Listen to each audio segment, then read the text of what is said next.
Hello everyone, welcome to Medu. Today we are going to discuss a very important topic, that is transport of oxygen and oxygen dissociation curve. So let's start with transport of oxygen. So now we will see how oxygen is being transported in our body. So number one, as a simple solution, that is in a dissolved form. Number two, as oxyhemoglobin.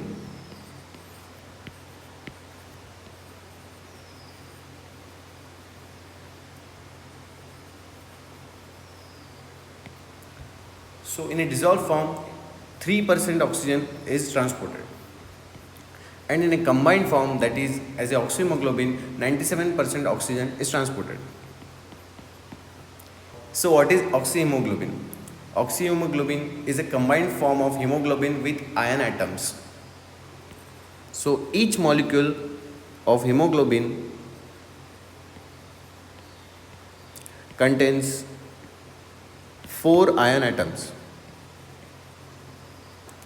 and each iron atom combines with one O2 molecule.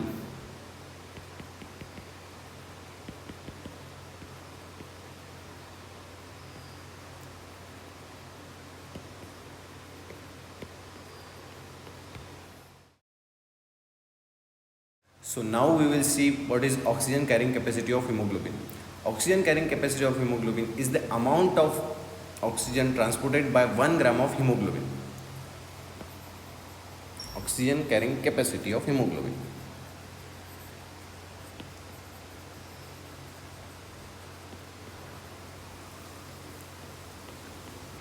So hemoglobin carries 1.34 ml of oxygen per gram. So now let's move on to the most important topic of this video, which is oxygen dissociation curve. It is a relation between percentage saturation of hemoglobin with partial pressure of oxygen.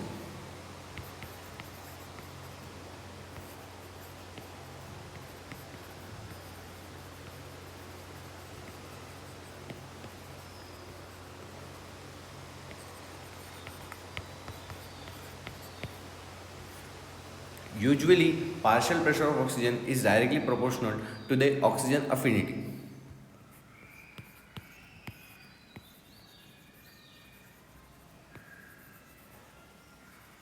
So now let's see the oxygen dissociation curve. Here the x-axis denotes partial pressure of oxygen and y-axis denotes percentage saturation of hemoglobin.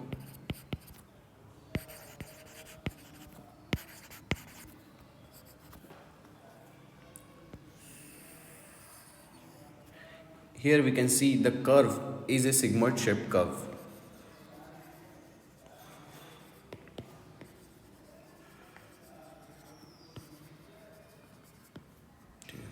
In this graph, the lower part of curve indicates the dissociation of oxygen from hemoglobin, and the upper part of curve indicates uptake of oxygen by hemoglobin. So now we will see what is P50. So P50 is a partial pressure of oxygen at which hemoglobin saturation with oxygen is 50%. So this value usually corresponds with 25 to 27 mmHg. So let me repeat it once again. So the P50 value is a partial pressure of oxygen at which hemoglobin saturation with oxygen is 50%. It usually ranges between 25 to 27 mmHg. So now we will be seeing factors affecting oxygen dissociation curve to shift. So first we will be seeing shift to right.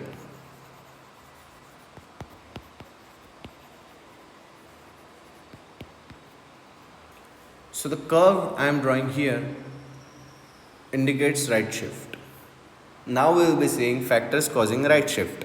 So the first is increase in hydrogen ion concentration, that is decrease in pH.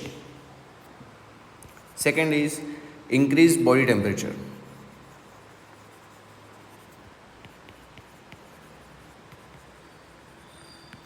So the third point is increase in 2,3-BPG, that is bisphosphoglycerate.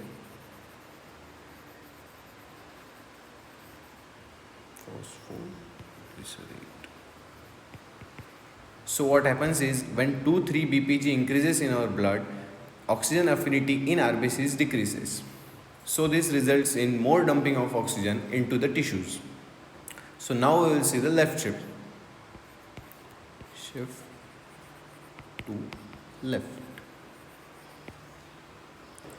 So the factors causing left shift. First is decrease in H plus ions, that is increase in pH, alkalinity. And the second point is decreased 2,3-BPG. So now we will be seeing where right shift and left shift occurs.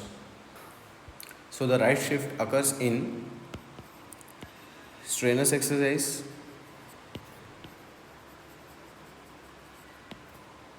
and hypoxia.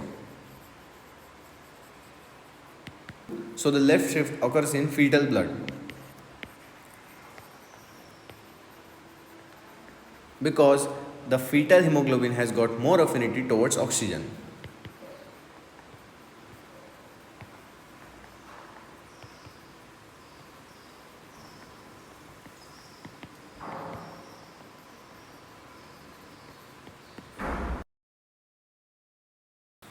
So now we will move on to the last topic, that is Bohr effect.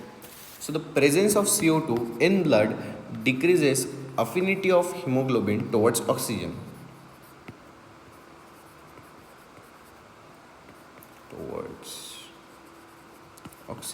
In tissues, partial pressure of carbon dioxide is more than partial pressure of oxygen. So due to this, carbon dioxide enters blood and oxygen is released from blood to tissues. All the factors which shift oxygen dissociation curve to right enhance Bohr effect. So now we will revise what we have done. So transport of oxygen. Transport of oxygen in blood takes place as a simple solution and oxyhemoglobin.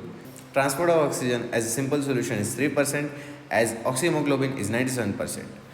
Oxygen carrying capacity of hemoglobin is 1.34 ml per gram. Oxygen dissociation curve. What is oxygen dissociation curve? It is the relationship between percentage saturation of hemoglobin with partial pressure of oxygen. Partial pressure of oxygen is directly proportional to the oxygen affinity. So how is oxygen dissociation curve? It is a sigmoid shift curve. So what is P50? It is a partial pressure of oxygen at which hemoglobin saturation with oxygen is 50%. It usually ranges between 25 to 27 mmHg. So now we will see right shift. Increase in hydrogen ion concentration, that is decrease in pH, increase boil temperature, increase in 2,3-bisphosphoglycerate are the reasons for causing right shift. And left shift, what causes left shift? Decrease in hydrogen ion concentration, increase in pH, and decrease in 2,3-phosphoglycerate. So the right shift is seen in strenuous exercise and hypoxia, and left shift is seen in fetal blood because the fetal hemoglobin has more affinity towards oxygen than normal blood. And the last point is Bohr's effect. What is Bohr's effect? Presence of carbon dioxide in blood decreases affinity of hemoglobin towards oxygen. Thank you for watching till the end. So like the video, comment what we should cover next, and make sure you subscribe the channel. Thank you.